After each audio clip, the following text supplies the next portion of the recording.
आज हम mitochondria minus part 2 को समझेंगे। सबसे पहले समझते हैं कि माइटोकॉन्ड्रिया क्या है। माइटोकॉन्ड्रिया को powerhouse of the cell कहा जाता है क्योंकि ये कोशिका के लिए एटीपी यानी एडेनोसिन ट्राइफॉस्फेट का निर्माण करता है। ये सेल्यूलर रेस्पिरेशन का मुख्य स्थान है और लगभग सभी यूकैरियोटिक कोशिकाओं में पाया जाता है। ये एक डबल मेम्ब्रेन बाउंड ऑर्गेनेल है। अब बात करते हैं एटीपी प्रोडक्शन की। एटीपी को कोशिका की एनर्जी करेंसी कहा जाता है।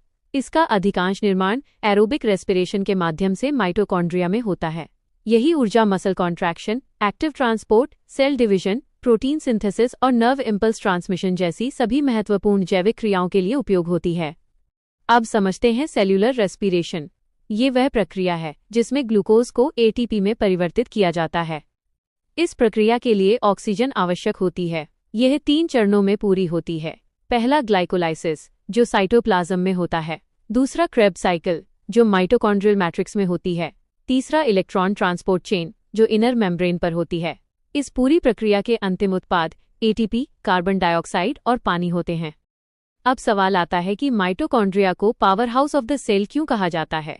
इसका कारण यह है कि कोशिका का लगभग 90% से अधिक एटीपी यहीं बनता है। इसलिए muscle cells, heart cells, liver cells और ब्रेन सेल्स जैसी अधिक ऊर्जा की आवश्यकता वाली कोशिकाओं में माइटोकॉन्ड्रिया की संख्या अधिक होती है।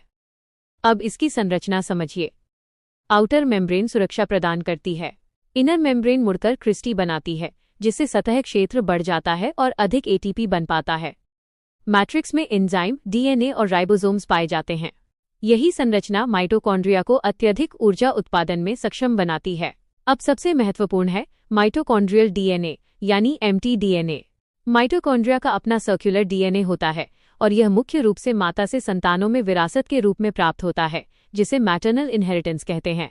यह स्वतंत्र रूप से प्रतिकृति भी बना सकता है और एंडोसिम्बायोटिक थ्योरी का महत्वपूर्ण प्रमाण माना जाता है।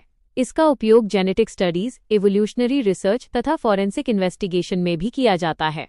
माइटोकॉन्ड्रिया केवल ऊर्जा उत्पादन ही नहीं करता, बल्कि fat metabolism, calcium storage, heat generation, apoptosis यानी प्रोग्राम्ड सेल डेथ तथा सामान्य सेल मेटाबॉलिज्म में भी महत्वपूर्ण भूमिका निभाता है।